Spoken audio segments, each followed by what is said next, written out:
The hotel manager looked me straight in the eyes and said, "The owner personally told me to upgrade your room." I had never met the owner, so I laughed it off.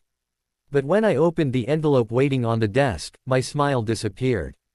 There was only one sentence inside: "Trust no one." I stood there for almost a full minute, wondering if it was some kind of mistake. Then my phone buzzed. It was my younger brother, asking where I was. That was strange because I hadn't told him about the hotel. Before I could answer, the manager knocked again and quietly said, "Sir, please don't mention the envelope to anyone." That was the moment I knew something was seriously wrong. If you enjoy real-life-style family betrayal stories, subscribe to Family Betrayal, because what happened next still bothers me years later. And just so you know, the faces, photos, backgrounds, and scenes you see in this video are visual recreations meant only to help imagine the story. I called my brother anyway and asked why he needed to know my location. He hesitated, then said, "I was just checking on you." I wanted to believe him. He was my brother. But something inside me kept whispering that the envelope wasn't warning me about strangers. It was warning me about someone I already knew. I barely slept that night. Around midnight, I heard footsteps stop outside my door. Someone stood there for several seconds before walking away. I checked the hallway, but nobody was there. Then, at 2:13 in the morning, my phone received a message from an unknown number: "You should have stayed home." My hands went cold. I called the front desk, but the manager sounded frightened when I mentioned the message. He came upstairs himself and told me the owner had been expecting me for months. That made no sense. I had booked the room only 3 days earlier. Then he handed me a second envelope. Inside was a photograph of my family standing outside my childhood home. On the back, someone had written a date: tomorrow. I stared at it, unable to breathe normally. My mother was in the picture.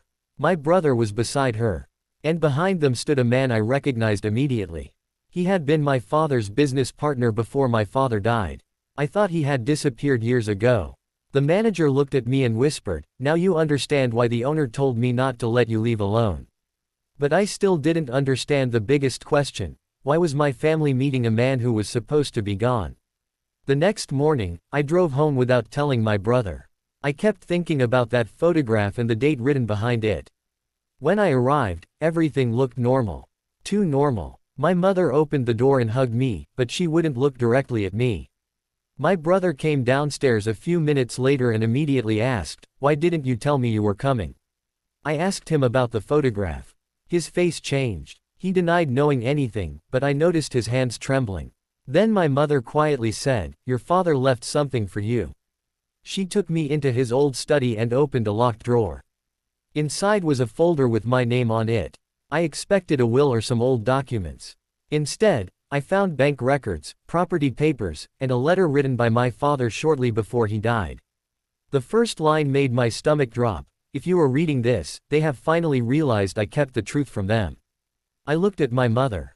She started crying. My brother stepped into the doorway and said, "You shouldn't read that."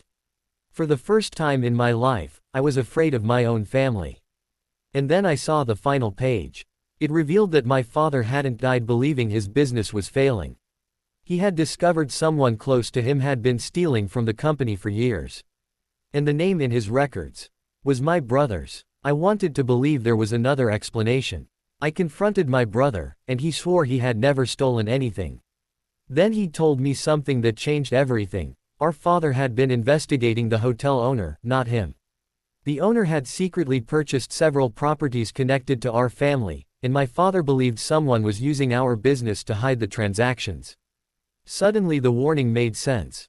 The hotel wasn't random. It was part of my father's unfinished investigation. The manager showed me security footage from the previous night. My brother had come to the hotel before I arrived. He had spoken privately with the manager. I felt betrayed, but before I could accuse him, the manager played another recording. My brother had been asking for protection because someone was threatening him too. Then my brother walked into the room and finally told me the truth. He hadn't stolen our father's money.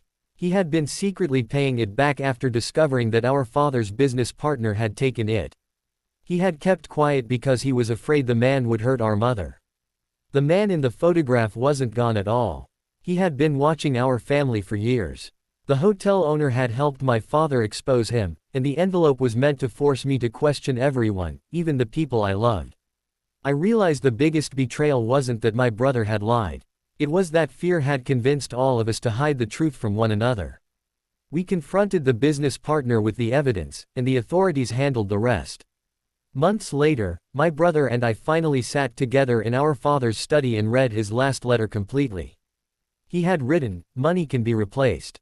Family trust is harder." I never forgot that. Sometimes the people who hurt us aren't trying to destroy us. Sometimes they're terrified and make terrible choices while trying to protect us.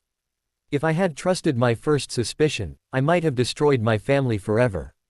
What would you have done in my place? Trusted your family or followed the warning? Tell me in the comments, share this story with someone who needs to hear it, and subscribe to Family Betrayal. Because sometimes the truth doesn't arrive loudly. Sometimes it waits inside a sealed envelope with just 2 words, trust no one.